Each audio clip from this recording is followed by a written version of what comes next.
So for this, I'm going to go through numbers 18 through 23, and then I'm going to go through a few more things. This is for Finite Math's final exam review, and I just wanted to point out some things that we have not talked about again for a while. So for number 18, this is find the union of A and B. Remember that union is the addition of all, and we can state this as A or B, so it's anything in A or in B. So if I shade what's in A, I'll get this out here, and I shade everything in A, and that's this part, and then I have or, I could shade everything in B. A or B is all of the things that are in all of the shaded regions. So for A or B, it would be G, P, C, J, D, and T. The only thing that would not be included is M, because M is on the outside of A or B. So in this case, the correct one would be C. On the next one, we are looking for what is this? A prime, and this means not in A. And if it is not in A, then I can do that same thing. I can look for the shading of everything that is not in A. So these things are not in A. And then I can look for B, what is not in B. And again, shade everything that is not in B. That'll be all of these things out here. And then the question is, what does the symbol mean? This symbol means that we are doing A and B, not A and not B, and that means it is the intersection of the two. So which part shows any shading that is overlapped or intersected? And in this case there is none, so then we would choose the empty set for this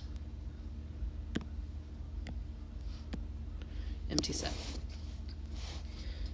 We could find in the second one, we could say what's in A and B without the prime symbols on it. Just as an extra note here, if we said A and B, then A and B would be where they overlap with each other, and so that region would be what is in the red here, and that is the number 6. So we could say that that would be just the number 6. So upside down, U is intersection or and. That means overlap or where the shading intersects. If it is the U, that is the union, which means or it's all of the parts that are shaded when we look at each one individually. We add all of the parts together that are in both groups. For the next one, in a family with 4 children, excluding multiple births, so no twins, no triplets, no quadruplets, what is the probability of having 2 girls and 2 boys in that order? Assume that a boy is as equally likely as a girl. So what that means is the probability of a boy is 1 out of 2. The probability of a girl is 1 out of 2. So if we look at the event of having 4 children in that order, then we are saying we're going to have a girl and a boy, which means we're going to multiply those together. So the probability of a girl times the probability of a girl times the probability of a boy times the probability of a boy equals the product of all of those. So that would be 1/16. So the answer for this one would be B. When we do part 21 has a little bit of work to it, and so I'm going to flip to another screen really quick just to have a whiteboard to work on. And that whiteboard is going to be here. And we're going to look at this. So we are going to deal a 6-card hand from 52 cards. In order to do this, we are doing a combination. So it doesn't matter the order that they are in our hand as long as we have them. And so we have our formula that is provided to us. We can also use the calculator function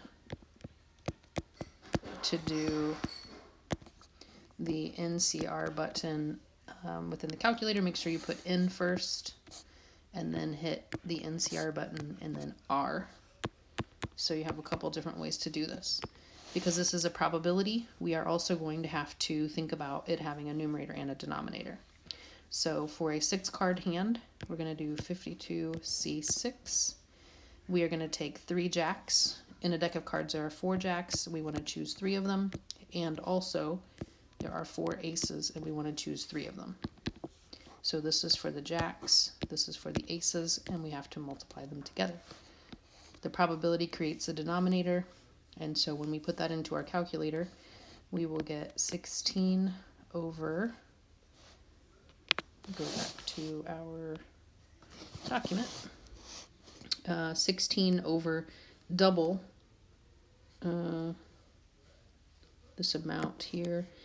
Our final answer in the calculator will simplify to be this.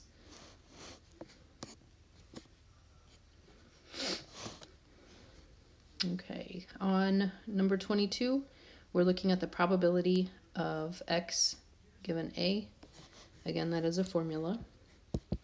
And it is the probability of a given b equals the probability of a and b divided by the probability of b is what we're going to be working with here. So in this case, instead of having a here and b here, we'll have x and a, which means that this will change as well. This will be x, this will be a, and then this will be a because we're given a. So along the branches, if we choose to do x and then a, we have to start at the start and then go to a. So we're going to multiply 0.1 times 0.8. And then we're going to divide by all of the ways that we can get to a. So we have 2 different pathways to get to a. We can go through x or we can go through y. And then we will use both of those here. So we're going to take 0.1 times 0.8 plus 0.9 times, then that'll be e, 0.3. So when we take 0.1 times 0.8, then take 0.1 times 0.8 plus 0.9 times 0.3 in the calculator and divide those, then we will get 0.229 when we round it to 3 decimal places.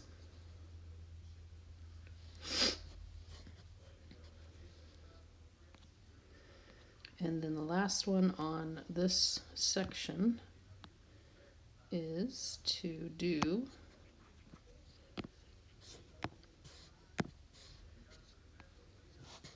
the odds of obtaining a sum of 7 when you roll 2 dice. So again, I'm going to go away from this screen and back to my whiteboard.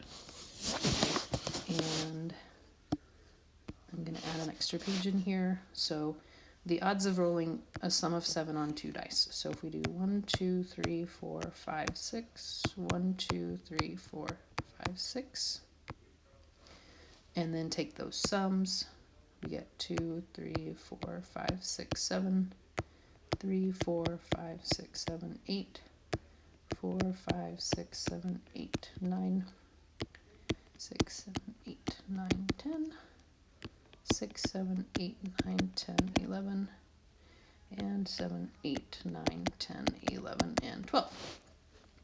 So that is 36 total sums. The probability of getting a 7 is 6 out of 36. So I'd put probability of 7 is 6 over 36. probability of not 7 would then be 36 minus 6 over 36. So to do odds, we would take the probability of 7, 6 over 36, over the probability of not 7, 30 over 36, and simplify those. The denominators can divide out. That leaves you with 6 over 30, and then that reduces to 1 over 5. So when we look at those odds,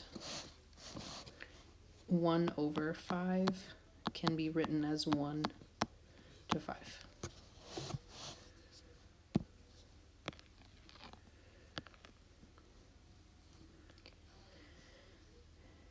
We're going to skip through all of those. We have done all of those in class. And then we're going to look at number 32. So if we have two matrices and we're trying to solve those two matrices, we are going to take 2 times matrix A. So 2 times this matrix plus the second matrix. Remember that if you were adding, the first one is a 2 by 2, the second one has to be a 2 by 2. They have to be the same dimensions to add. Take that and distribute the 2 to everything so that we get 6, 6, 4, 12, and then add 0, 4, negative 1, 6. And this is the work that you would want to make sure that you show. And we end up with 6 plus 0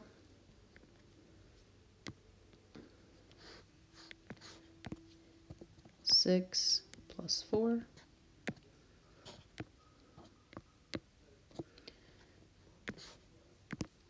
4 plus negative 1 and lastly 12 plus 6. And so that is our final matrix once we add those together.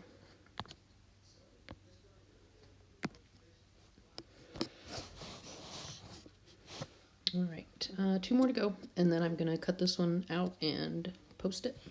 For finding the inverse of a 2 by 2 matrix, the rule is that we would find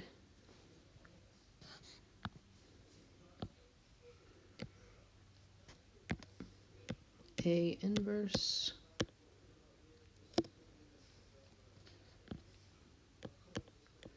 by taking 1 over AD minus BC times DA negative B negative C. And we would make sure that these were labeled A, B, C, D from the beginning in this original matrix here. And then we just have to apply this. So we'll take 1 over negative 3 times negative 2. That's 6. And minus 4 times 1 is 4. That is 1/2. Because the denominator is not 0, then we can keep going forward. We're going to switch A and D. And then we're going to make B and C be their negatives, or what they are. And then everything gets multiplied by 1/2. Or divided by 2. So if I do that, then I will get negative 1, negative 2, negative 0.5, and negative 1.5.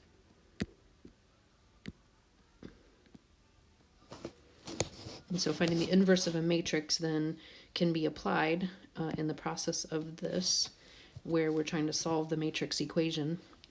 Notice that the matrix on 33 and 34 is the same. And in order to solve that inverse matrix, we're going to set this up and say I can solve this by taking the inverse of the matrix here on the left. I can take that to the -1 power, and then I can multiply it by the one that's on the right. And that will get me to the same inverse. So this part and this part are equal. And then you would multiply that by 25, -11 as a matrix. And I'm going to let you figure that out. If you don't have a graphing calculator, you can go to Desmos matrix calculator. And that will allow you to do everything that the graphing calculator would allow you to do. Desmos matrix calculator. And then after you finish these, you should be able to post photos of your work up to number 34 at this point in time.